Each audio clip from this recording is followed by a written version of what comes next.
बोले भागवत भगवान की जय। परम गुरु सदगुरु महाराज की जय। आज बड़े हर्ष का विषय है कि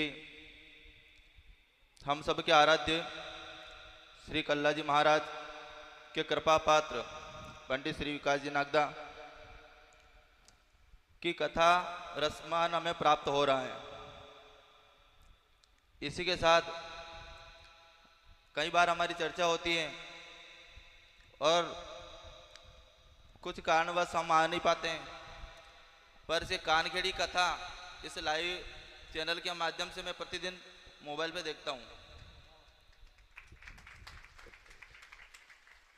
कल की कथा में मैंने महाराज के मुखारविंद से सुना है कि हम इस भाग दौड़ की जिंदगी में, इस जीवन में हम पैसा संपत्ति प्राप्त कर रहे हैं, परंतु एक चीज खोते जा रहे हैं, वो है संस्कार। हमारे बच्चे, हमारी पीढ़ी इस चीज से बहुत दूर चली गई है। कल महाराज जी ने कहा कि यहाँ पर माता बहनें बुजुर्ग उपस्थित हैं, परंतु युवा पीढ़ी कहाँ गई है?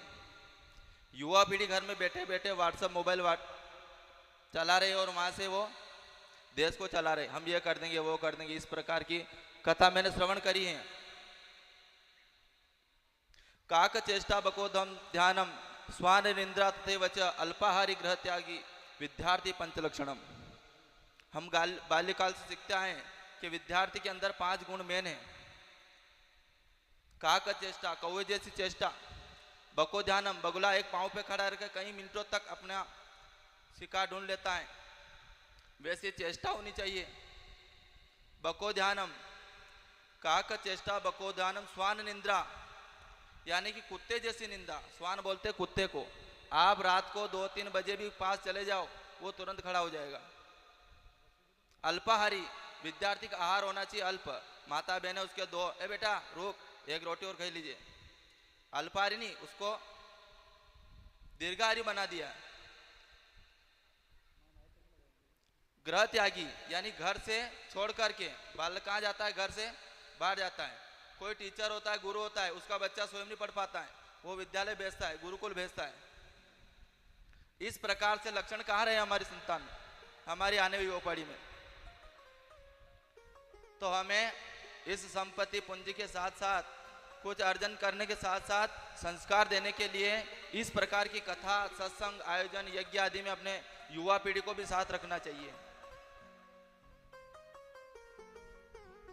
और सबसे बड़ी मेरे लिए बात यह है कि जो परम पूज्य गुरुदेव हैं, ये हमारे बड़े सीनियर हैं, इन्हीं से हमने शिक्षा प्राप्त करी है। और आज सत्य सनातन धर्म की ध्वजा लेकर के ये कथा के माध्यम से हमारे क्षेत्र और इस क्षेत्र में कथा का आयोजन कर रहे हैं।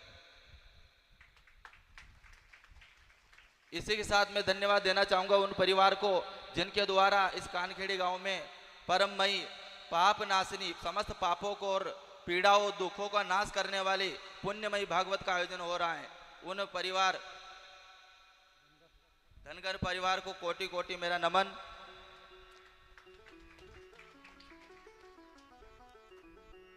एक विशेष निवेदन है। कल एक और बात मैंने सुनी भाई साहब से कि जिस विद्यालय से हम पढ़कर आए हैं वहां पर 100 से अधिक बटुक विद्या अध्ययन कर रहे हैं, 1000 के लगभग वहां गायें हैं। और ये भी सुना है कि चित्तौड़ जिले की नंबर 1 गौशाला है वहां पे। उनके लिए हजारों रुपए प्रतिदिन वहां पर लगता है और 20 वर्ष से वो संस्था विद्यमान है। वहां पर रहने वाला बटुक विद्यार्थी निःशुल्क हर प्रकार से उसको शिक्षा प्रदान, आधुनिक शिक्षा, वैदिक शिक्षा, इस प्रकार की शिक्षा प्राप्त होती है। और वहां पर जो विद्या अध्ययन करता है वो स्वयं के लिए नहीं रखता है, वो समाज के लिए प्रसारित करता है। समाज को सिखाता है कि हमारा भारत कहाँ है, हमारे वेद कहाँ है, हमारे शास्त्र कहाँ है। इस प्रकार दिव्य दर्शन करवा करके उनको अवगत करवाता है। और हम जो है उनको भूल जाते हैं, उनका सम्मान नहीं करते हैं।